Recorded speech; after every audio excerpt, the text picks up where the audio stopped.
यहाँ बहुत ज़्यादा ठंडा है बहुत ज़्यादा ठंड पड़ रही है, सीधी में इतनी ठंड नहीं थी।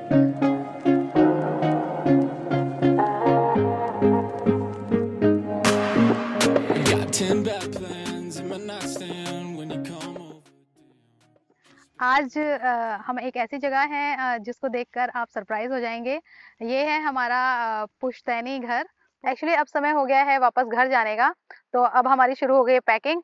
और बहुत सारी चीज़ें हैं जो मैं चाहती हूँ बनवाना यहाँ से। तो यहाँ पर लकड़ियों का बहुत बड़ा भंडार है जहाँ पे वुड्स रखे हुए हैं, और उनसे मुझे बनवानी है अनिका के लिए चारपाई। तो उसके लिए हम यहाँ पे लॉक देखने आए हैं। तो चलो मैं थोड़ा सा दिखाऊंगी इसको अंदर से कैसा है। ज्यादा नहीं दिखा पाऊंगी पर थोड़ा जरूर दिखाऊंगी। पहले हम इसको खोलेंगे। इसके अंदर जब हम जाएंगे तो ऐसा लगेगा कि बिल्कुल फॉरेस्ट के बीच में एक घर बना हुआ है, जो थोड़ा डेंजरस भी लगता है। कम ना खटो आओ। ये देखिए, ये हम एक गुप्त रास्ते से आए हैं। इसका मेन एंट्रेंस दूसरी जगह से है। ये बिल्कुल ऐसा है कि जंगल के बीच में एक घर बना हो जैसे। कम आई शो यू। ये देखिए, यहाँ पे इतना बड़ा यूकेलिप्टस का पेड़ भी है। तो इसी चीज के यहाँ पे इस तरह से बहुत सारे वुड के पड़े हुए हैं। आ जाओ, आ कनु आ जाओ।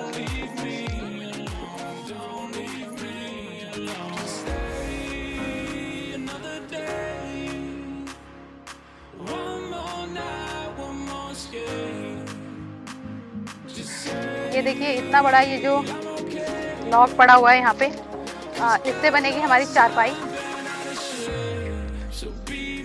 एक्चुअली मेरी सासू माँ के यहाँ एक बहुत ही सुंदर सा खटोला है जो मुझे बहुत ही पसंद आया है, और मैं चाहती हूँ वैसा मेरे घर में भी होना चाहिए अनिका के लिए।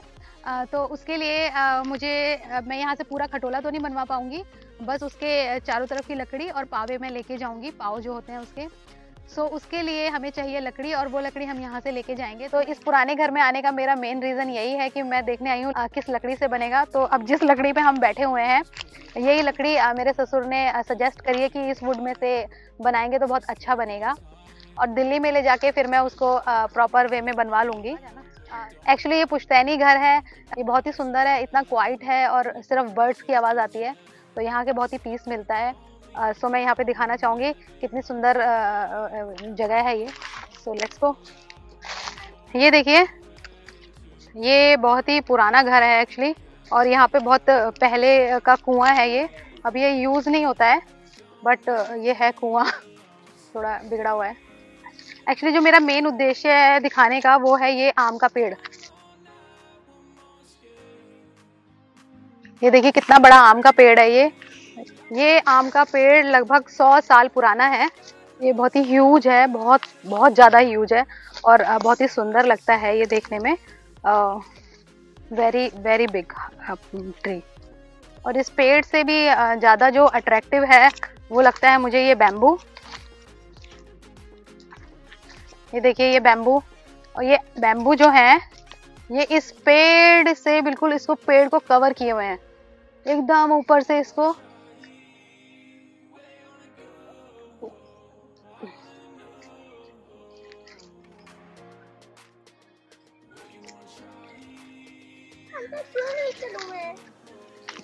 ये देखिए, ये घर है और ये बहुत ही खूबसूरत है।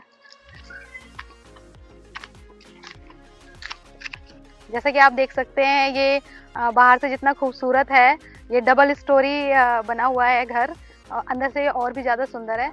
बहुत ही नीट और क्लीन बना हुआ है।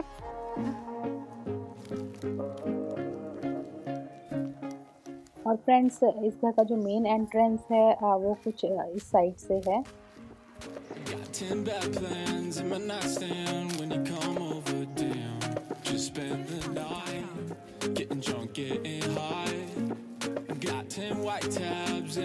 गिरना नहीं अब।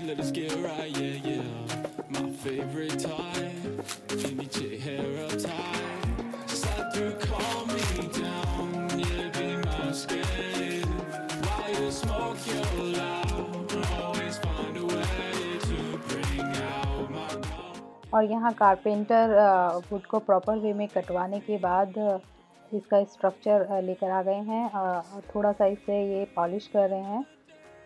सो अब हम इसको इस तरह से तो ले जा नहीं पाएंगे, इसलिए हम इसको ओपन कर लेंगे और फिर गाड़ी में रखना थोड़ा इजी हो जाएगा।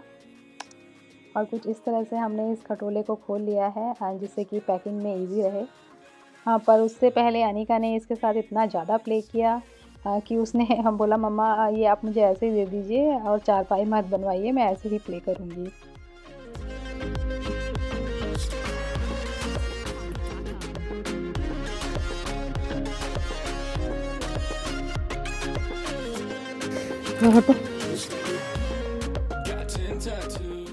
रात के 12:30 बज रहे हैं और मैंने सोचा कि थोड़ा गाड़ी में प्रॉपर वे में सामान को रख लिया जाए। एक्चुअली सामान तो पूरे दिन इसमें रखा गया है, लेकिन प्रॉपर वे में एडजस्ट करना, और अभी भी मैंने कुछ थोड़ी पैकिंग करी है। जो बड़े बैग्स हैं उनको मैं यहाँ रखने आई हूँ। एक्चुअली अनिका सो चुकी है और जब अनिका सो जाती है तभी हमारे घर के जो भी मीनिंगफुल काम हैं वो हो पाते हैं। तो अब मैं इसको प्रॉपर वे में सब सामान रखूँगी क्योंकि हमें मॉर्निंग में अर्ली मॉर्निंग 6-7 बजे हम लोग निकल जाएंगे, जिससे कि वही हम दिल्ली पहुँचते पहुँचते नाइट में हम लोग अच्छे रोड्स पर हों। Anika all set to go? Yes. और हम चल दिए। एक्चुअली इतना लंबा समय हम यहाँ रहे कि मन थोड़ा उदास है और ऐसा मुझे फील हो रहा है जैसे कि मैं अपने ससुराल से नहीं मायके से जा रही हूँ। बाय बाय टू सीधी। और ये नेविगेशन को हमने काम पर लगा दिया है और सबसे पहले हमने सेट किया इलाहाबाद, जो कि है सीधी से 142 किलोमीटर के अराउंड। रास्ते में हमें काफ़ी फॉग मिला। ये वही ब्रिज है जो सोन नदी के ऊपर बना हुआ है, जहाँ हम लास्ट टाइम मकर संक्रांति के समय आए थे और उसका मैंने व्लॉग बनाया था। और अगर आपको वो व्लॉग देखना हो तो ऊपर आप आई बटन पे क्लिक कर सकते हैं। यहाँ पे विजिबिलिटी बिल्कुल ज़ीरो थी। और उसमें भी फ़नी बात ये थी कि कुछ लोग मॉर्निंग वॉक पर निकले थे और वो पुशअप्स लगा रहे थे इस ब्रिज के ऊपर रोड के बीच में। That is very scary.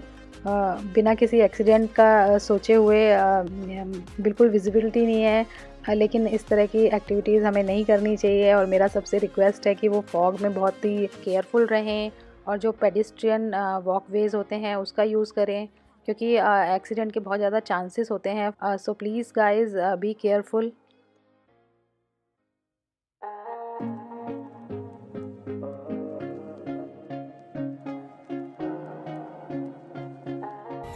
और लगभग 9:30 हम पहुँचे इलाहाबाद और फिर हमने नेविगेशन को फिर से नया काम दिया और हमने डेस्टिनेशन सेट किया दिल्ली।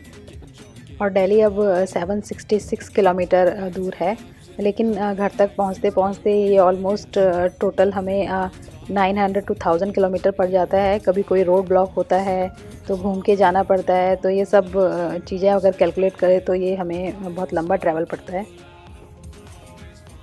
और यहाँ सबसे अच्छी बात ये हुई कि अनिका थोड़ा समझाने पर अपने आप पीछे जाके बैठ गई, क्योंकि हमारे साथ और कोई नहीं था। तो इसलिए मेरा इस ट्रैवल में सबसे बड़ा कंसर्न ये था कि अनिका पूरे रास्ते मेरी गोद में बैठ के ना जाए।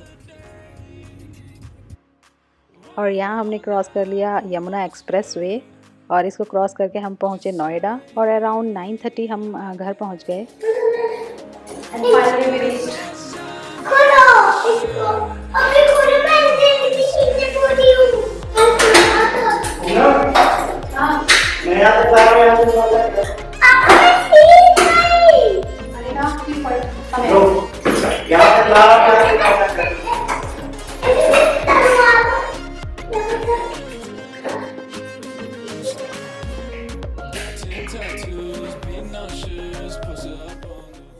हम पहुँचे घर में और घर की कंडीशन कुछ इस तरह की थी।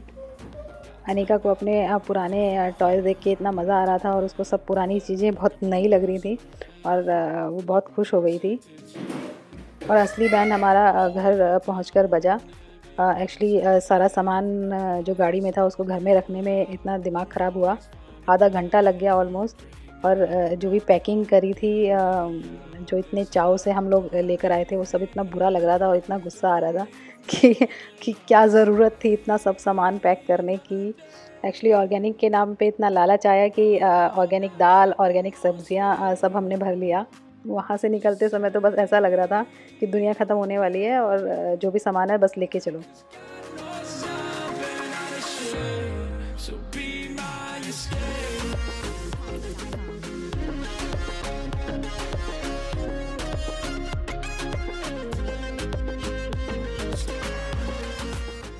सुबह के 6 बजे हैं और थैंक्स टू निर्मला जो समय पर आ गई और उसने मेरी काफ़ी हेल्प करी। घर में बहुत गंदगी थी और काफ़ी हद तक उसने मेरी हेल्प करी सफाई करने में।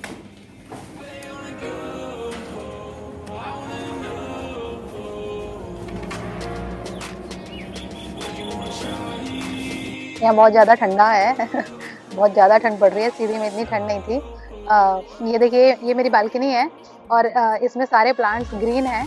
उसका मेन रीज़न है ये हमने इस तरह से वाटर की पाइपलाइन पूरे हमने अपने प्लांट्स में बिछा रखी है और ये एक ऐप से कनेक्टेड है जिसको हम सीधी से ऑपरेट करते थे और कहीं पे भी जाओ वहाँ से आप ऑपरेट कर सकते हैं। तो ये एक बहुत ही अच्छा सिस्टम है और ये ऐप मेरे हस्बैंड ने बनाई है। एक्चुअली इससे क्या होता है, कहीं पे भी जाओगे आराम से अपने प्लांट्स में पानी डाल सकते हो।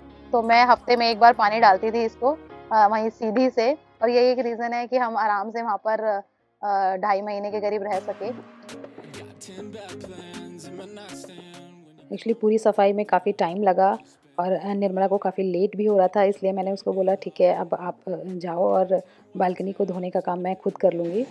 और इस तरह से इतने ठंडे मौसम में मैंने अपनी बालकनी को धोया क्योंकि धोए बगैर काम नहीं चल सकता था, बहुत गंदा था। सो फ्रेंड्स, अब मैं आपसे विदा लेती हूँ। जल्द ही मिलूँगी अपने नए वीडियो के साथ। एंड अगर आपको वीडियो पसंद आया हो तो प्लीज़ लाइक करें, शेयर करें, कमेंट करें and please subscribe my channel. Till then, bye bye.